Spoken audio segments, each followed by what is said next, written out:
Itu bukan hanya berhenti di situ, tapi harus dikejar lagi kedalamannya, gitu kan? Kedalamannya adalah jangan-jangan semua skenario ini adalah dalam rangka penguasaan negara, mulai dari pantai.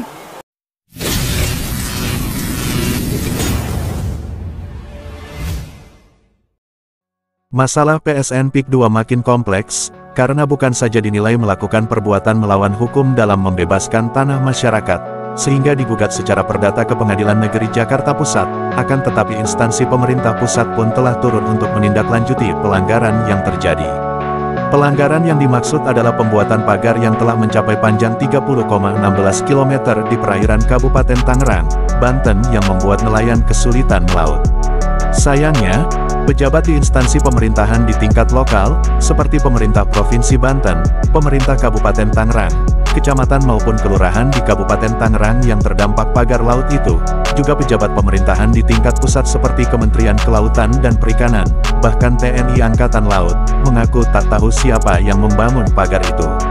Padahal, keberadaan pagar dari bambu setinggi 6 meter dari atas permukaan laut itu telah dilaporkan nelayan setempat ke Dinas Kelautan dan Perikanan Banten sejak Agustus tahun 2024, dan di Banten ada markas Komando Pangkalan TNI Angkatan Laut yang pada Desember tahun 2024 berhasil menggagalkan penyelundupan 6,9 juta batang rokok ilegal.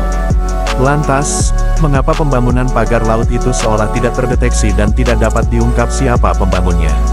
Apakah sebenarnya mereka telah tahu siapa yang membuatnya, akan tetapi tidak berani mengungkapkannya ke publik karena sang pembangun pagar itu merupakan tokoh sekelas Voldemort dalam film Harry Potter yang namanya tak berani disebut oleh siapapun, dan jika namanya disebut maka yang menyebutnya akan mendapat bencana.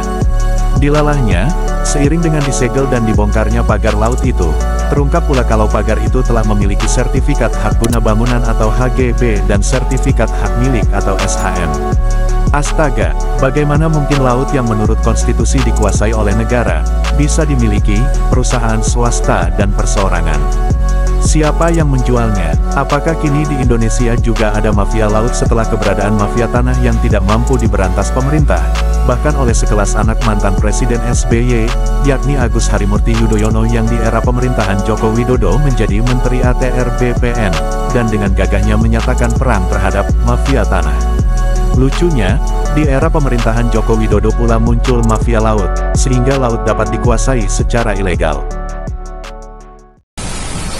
Kami mengakui atau kami membenarkan ada sertifikat yang berseliweran di kawasan pagar laut, sebagaimana yang muncul di banyak sosmed tersebut. Jumlahnya 263 bidang dalam bentuk SHGB atas nama PT Intan Agung Makmur sebanyak 234 bidang, dan atas nama PT Cahaya Inti Sentosa sebanyak 20 bidang. Kemudian atas nama perseorangan sebanyak 9 bidang. Kemudian ada juga SHM, surat hak milik, atas 17 bidang. Ya, sebetulnya itu adalah agenda tersembunyi yang awalnya dengan nanti laut direklamasi berdasarkan batas pagar laut, gitu kan, bahwa otomatis nanti sertifikatnya mudah, gitu. Jadi itu termasuk agenda jahat, gitu. Dan itu melibatkan BPN, kan, karena HGB BPN. Jadi kesananya lagi, Nusron itu bukan hanya nggak tepat, tapi bisa berbohong, gitu, bahwa dia menyatakan ini di luar kewenangan BPN, ATR, ini kewenangan KKL karena lokasinya di laut. Tapi faktanya ternyata laut juga disertifikat oleh BPN, kan gitu. Jadi ini skandal. Menurut saya ini skandal besar, gitu ya.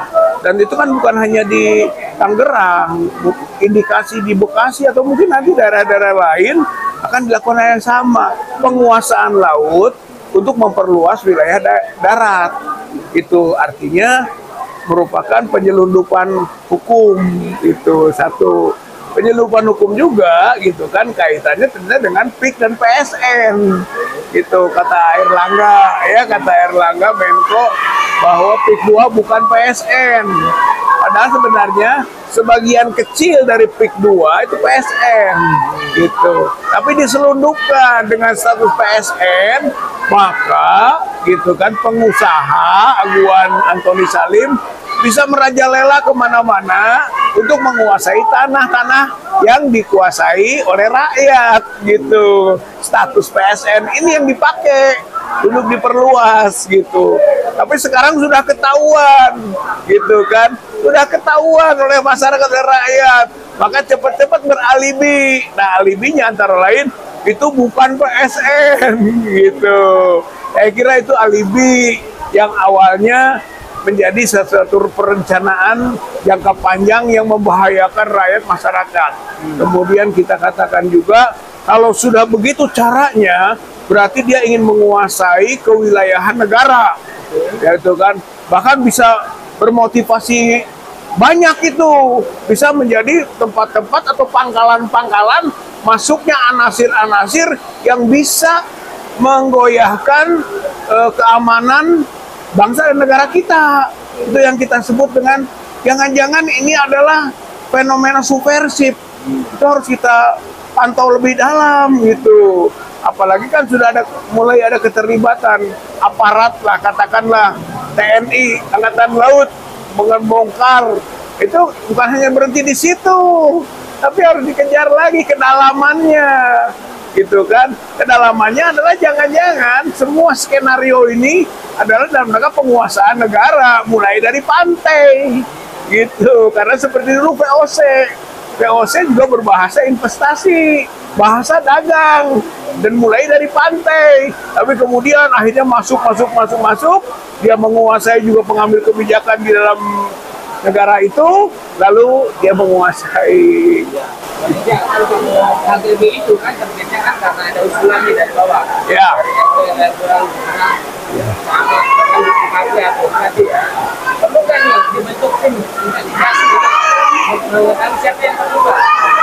Ya, saya kira penting juga, malah kalau menurut saya harus ada komisi independen ini, karena ini kan skandal nasional bernuansa kejahatan politik gitu kan, melalui proses penyelundupan atau pengelabuan hukum. Jadi ini berspektrum luas gitu. Kalau penyelidikannya dibatasi oleh misalnya aparat saja gitu kan, atau oleh elemen-elemen tertentu saja, tidak clear. Rakyat harus dilibatkan. Makanya harus ada komisi independen. Setuju saya. Nah, Bang Rijal, belum nih kan apa yang harus dilakukan oleh Pak Prabowo nih, kalau ternyata memang bahaya banget ya. Kayaknya nih kecenderungannya Chinaisaisi Indonesia itu ya. Ya betul, jadi Pak Prabowo di sini seperti banyak disampaikan, alat uji ini menguji nyali, itu kan, melawan hantu, gitu, hantu Cina, gitu. Ini hantu Cina ini, Cina dalam pengertian pecinan, area pecinaan, atau mungkin juga kepentingan Cina global, gitu. Jadi uji nyali, sebab sinyalemen awalnya Prabowo juga tidak bisa mengelak gitu dari kepentingan global itu. Nah, mulai dari kasus PIK 2, hayo gitu kan, buktikan dan bersama rakyat gitu. Jadi sekarang tinggal milih, mau bersama oligarki, penguasa tertentu dan pengusaha tertentu yang memonopoli dan menguasai negeri, atau mau bersama rakyat. Itu pilihannya. Jadi ini di persimpangan jalan kalau menurut saya. Dalam kasus PIK 2 ini membuat Prabowo berada di persimpangan jalan. Apa yang harus dilakukan oleh masyarakat di masyarakat harus tetap mendesak.